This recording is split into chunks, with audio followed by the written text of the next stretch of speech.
audience, and they love Ron Paul. And there are a couple who love Anderson Cooper. A lot of people who love Anderson Cooper, but this is a Ron Paul crowd here tonight, and pretty passionate and pretty excited. All right, Newt Gingrich, meantime, getting a lashing from fellow conservatives. He's inside, getting ready for the debate right now. Check out the Drudge Report and links to Gingrich in his own words, saying some less than flattering things about Ronald Reagan. By the way, the Gingrich camp says they are taking these comments completely out of context. And Republican icon Bob Dole today wrote a letter published in the conservative magazine The National Review saying, quote, "Hardly anyone who served with Newt in Congress has endorsed him, and that fact speaks for itself. He was a one-man band who rarely took advice. It was his way or the highway." On the campaign trail today, Gingrich was on the defensive. I've been running a campaign that's based on very large ideas. For example, a speech yesterday on Latin America, a speech yesterday on what we ought to do in space. I get pretty good reaction from the American people on these large ideas. And then there's the Washington establishment, which is sitting around in a frenzy. You know, having coffee, lunch, and cocktail hours talking about how do we stop Gingrich. All right, so why the push to stop Gingrich, and will it work? The man certainly got a lot of momentum in South Carolina. Joining me now, David Frum, Alex Castellanos, and David Gergen. Okay, great to have all three of you with us. And David, let me start with you. Bob Dole coming out today with a big slam on Newt Gingrich. You spoke to Bob Dole. What did he tell you, and why did he come out today? Well, actually, Aaron, I went by to see him and pay my respects about 3 or 4 weeks ago, and we spent an hour together. And we talked about Newt Gingrich, and I think the statement he issued today is very reflective of his deep feelings. I mean, he has not had a love for Newt Gingrich for a long, long time, and he's deeply worried about the future of the Republican Party. He does think the Republicans ought to hold the House and maybe win the Senate. He thinks Romney can do that. He thinks that with Gingrich, you're in real danger. The GOP's in real danger of losing those. So he's quite serious about that. You know, he's had differences with Newt that go way back, not only his own campaign, but when they were in Congress together. Those differences are deep, and a lot of them revolve around George Bush Sr. He felt that Newt had been very unfair and cost George Bush Sr., maybe cost him the election. Alex, obviously, a lot of the conservative establishment has come out against Newt or for Mitt Romney. Why? You're someone who's not a supporter of Newt Gingrich. Why? Why is Newt? I mean, people respond to Newt. People like Newt. What's wrong with it? Well, it's interesting that it's not just the Republican establishment. It's conservatives. Paul Ryan. You know, people in Washington that you would expect possibly to be for the more conservative candidate or not. And I think a lot of them just have seen how erratic Newt Gingrich is. And they're afraid that if that Roman candle burns bright, they know it falls to earth the next day, and it could take the whole party with them. We've seen this before. 1964, Goldwater against Nelson Rockefeller. The establishment candidate got pushed aside. Goldwater ended up reinvigorating the conservative movement. 20 years later, gave us Ronald Reagan. But that election, we lost everything. And I know Republican congressmen around the country tonight who are peeing in their beds, scared because they're going to be on a ticket with Newt Gingrich at the top. Independent voters, women, where Newt has a huge gender gap, you know, swing states. If you're a congressman on that ticket and Newt Gingrich has a huge and favorable, you're toast. Peeing in their beds, that's an unusual image. All right, but David, let me ask you, Ronald Reagan. I misheard that with all the noise. But No, you heard it right, peeing in their beds. Okay, you could have said something worse. All right, David, from Ronald Reagan, famous saying, "Thou shalt not speak ill of another Republican." Yes. It is being violated by everybody about everybody. Well, Ronald Reagan coined that saying when he was holding an enormous lead over all the other contenders. He could afford to be so generous. Exactly, because the ill that the Republican was going to be spoken ill of was him. How he would have felt in 1976 when he was running against Gerald Ford, he found it very possible to speak ill of other Republicans. I think one of the things that though that needs to be understood here is, look, the Republican establishment has, over the past 3 years, fed this mood of radicalism. They fed it as a tool against President Obama, and now this mood of radicalism is threatening to lead the party. That a lot of people believe the messages they got, and it's now threatening to lead the party in directions that many leaders think are dangerous. Maybe has lost control of the base or the soul of the party. Well, it's the same thing you're seeing John Boehner trying to do in the House. You know, this is a party that's fractured in a lot of different ways. I think David's right. But I do want to say one thing on behalf of Newt. I do think one of these charges, it is true he's volatile. Yes, he's erratic.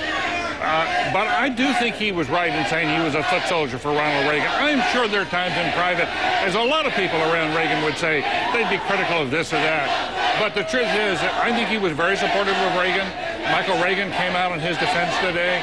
You know, there is this clip of Nancy Reagan saying the torch was passed from Barry Goldwater to Ronnie, and then it was passed to Newt Gingrich. So I think that you can go after him on other grounds, but that one seems to be not. David, before you go there, I want to take a little exception. There's this much difference between these two candidates on where they stand on issues.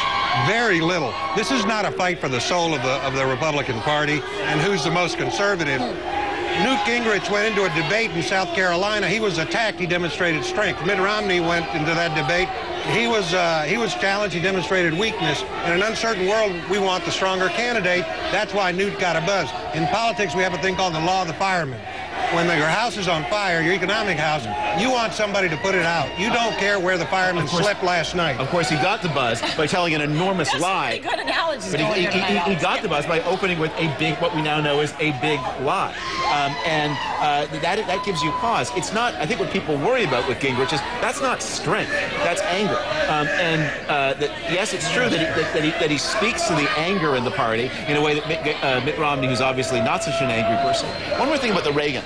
Yes. I think one of the reasons that Newt Gingrich talks so much about Reagan is to cause people to forget that he's not a man of the 80s. He's a man of the 90s. His important accomplishments happened in those years between 94 and 98. And that is a record that, although it's got a lot of good points, welfare reform, balanced budgets, it also features impeachment and his mismanagement of the government shutdown. That by talking about what he was doing when he was a foot soldier, he changes the subject from what happened when he was a leader. All right, well, got to leave it there. Although Alex wins the prize here for the best kind of visual metaphors. He's coming through with that on He in the bed. That's not where you were I'm last sorry week. I wet my bed. Thanks to all three. We appreciate it. And as you know, we're just a few minutes away from tonight's GOP debate here in Jacksonville, Florida, University of North Florida, hosted by CNN. The last debate before Florida's crucial winner-take-all primary.